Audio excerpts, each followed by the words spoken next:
We all know that a Department of Homeland Security shutdown is looming, but here's what most people are missing. It's not immigration enforcement that feels the pain first, not ICE, not CBP. It's airports, cybersecurity, disaster relief, Coast Guard operations, and some other parts and pieces in the mix. And if you're a government contractor, your revenue clock just started ticking.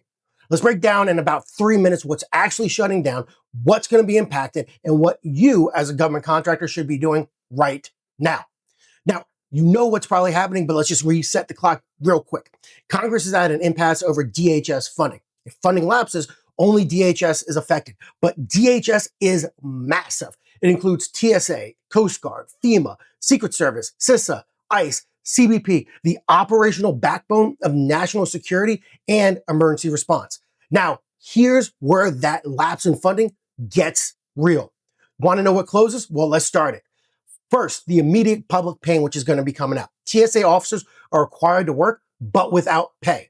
Historically, that leads to higher call-out rates, which means fewer checkpoint lines that are open, longer airport waits, flight delays, spring break chaos. Roughly 90% of TSA workers were unpaid during shutdowns. Translation for all this, airports won't close, but performance and being able to get to your flight degrades. If you contract with the TSA, expect invoice delays and expect tech deployment pauses. Let's get into the Coast Guard. Operations are going to continue, but readiness is going to slip. The Coast Guard is going to keep operating. National security and life-saving missions will continue. But here's some of the things that are going to stop. Training stops. Maintenance is going to get deferred. Contractors don't get paid. Vessel inspections are going to pause. And those inspection delays, they cost the economy billions of dollars. So if you support maritime systems, training, logistics, ship maintenance, your contract may not stop, but your payment might. And that matters. Let's go over to disaster response with FEMA.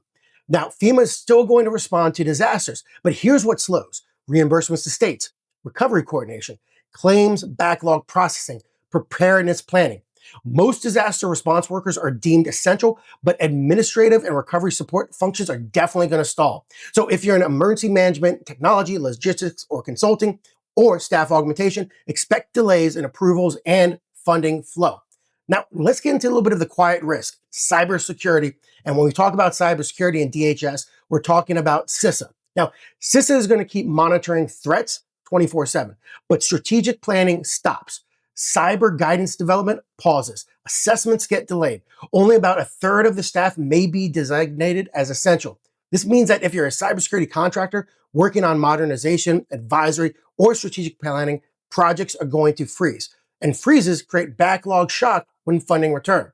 Now, let's talk about the meat and potatoes, the kind of question here, which is ICE and CBP. Well, they're a lot less impacted, even though they're at the heart of the fight. Well, ICE and CBP are less disrupted than most DHS agencies. They already received billions in prior legislation and mandatory funding streams. So frontline immigration enforcement largely continues. Let me say that again, because it's kind of crazy because ICE and CBP, once again, are at the heart of this funding battle. ICE and CBP, their immigration enforcement operations on the front line will largely continue. But support contractors, they're still vulnerable to delayed obligations and invoice processing. So what does this mean for you as a government contracting firm? Well, shutdowns don't usually cancel contracts. They delay money, and delays kills cash flow. You already know that. And here are the 3 most important things government contracting firms should do right now. First off, audit your exposure today. Which contracts are fully funded? Which rely on incremental funding? Which task orders haven't been obligated yet? If funds aren't obligated, they're not protected. Know your burn rate against obligated dollars. Super important.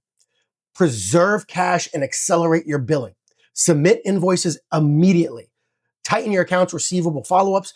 Delay discretionary spending. If 30 days of delay would hurt, assume 60. Liquidity is strategy during shutdowns and is how you stay alive. Lastly, communicate with contracting officers. Don't wait. This is important. Don't wait. Ask them these questions. Is work expected to continue? Are stop work orders anticipated? Is funding already obligated? Professional, proactive communication protects relationships, reduces surprises, and also protects you in the long run.